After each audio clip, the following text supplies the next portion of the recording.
The stock market has been strong for the past few years, but the recent ups and downs has many investors wondering if the party is coming to an end.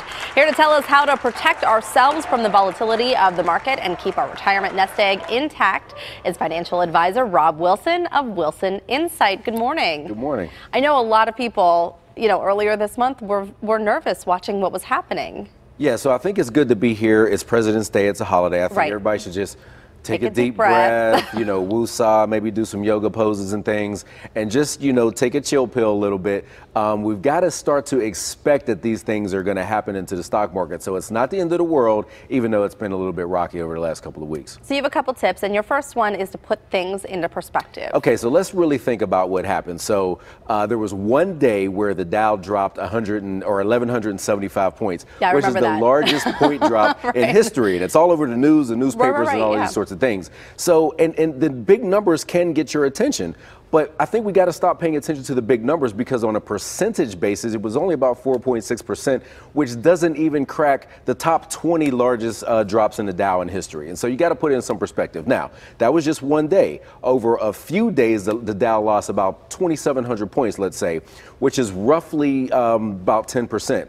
That's the textbook definition of a correction. And so the stock market is going to go through these things every now and then. On average, we should expect a correction about once every 1.5 years. Can you explain a little bit more what a correction is? So to not get too far in the weeds, I would take a correction as stocks going on sale, right? So when you go to Macy's or Kohl's or Target, you like when things go on sale. Oh, yeah. But when it's your 401k or your stock portfolio, you don't like it necessarily so much. So because the stock market has been so strong over the last couple of years, we were due for a little bit of a pullback, some people taking some gains off of the table, and then we can get back on the right trajectory. I like how you talk to me. You know I like Target, don't you? Okay.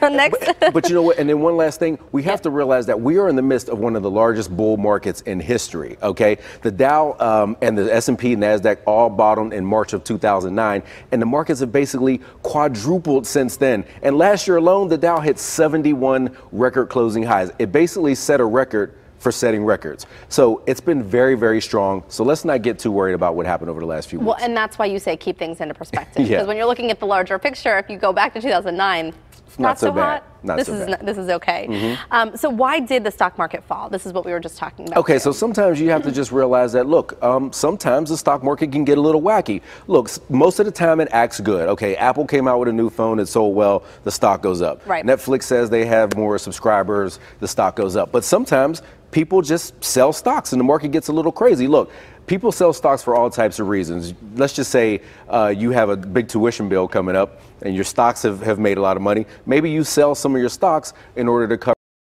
People can sell for all types of reasons. So in the short term, you have no real idea about why the market's going crazy. I know during that whole few days span, interest rates, that this was happening because of interest rates going up. Yeah, so this is not to say that there aren't some fundamental reasons why there's volatility in the market. Interest rates have been rising very rapidly. People get a little bit afraid of that. That means mortgages are going to be more expensive. Your credit card interest is going to go up a little bit.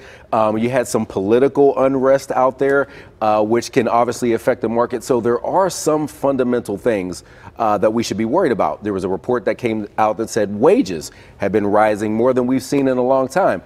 That gets people a little bit afraid about inflation, prices going up. So while you shouldn't panic is not a great investment strategy, you should still be mindful about what's going on in the economy. Okay, so this is your last tip. This is what you're going to give us. What do I do now? Because I know there were a lot of people, and not panicking necessarily, but people that are close to retirement, they don't want to see this happen with the market. Absolutely not. The very first thing that you have to do is pay more attention. It breaks my heart, the number of people that I see, they have no idea what they really own. They don't really pay attention to their statements when they come in the mail. They go, look, the market's been great. I don't really need to pay attention. This is when it gets your, sort of gets your attention, right. But you need to be paying attention the whole way around so that you know when you want to make some moves, okay? The next thing is you have to expect volatility.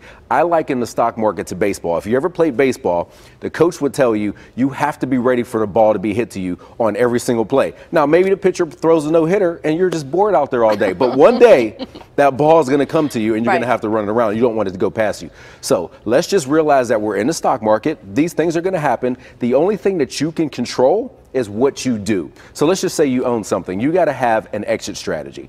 If you own something at 100, you might say, I'm comfortable letting it fluctuate for a little while, but if it goes down to 90 or 85, I'm out. So you have to set your discipline and your exit strategy the moment that you buy. And if you do that, if you have some discipline, you have an exit strategy, you never have to panic when any of this stuff is going to happen.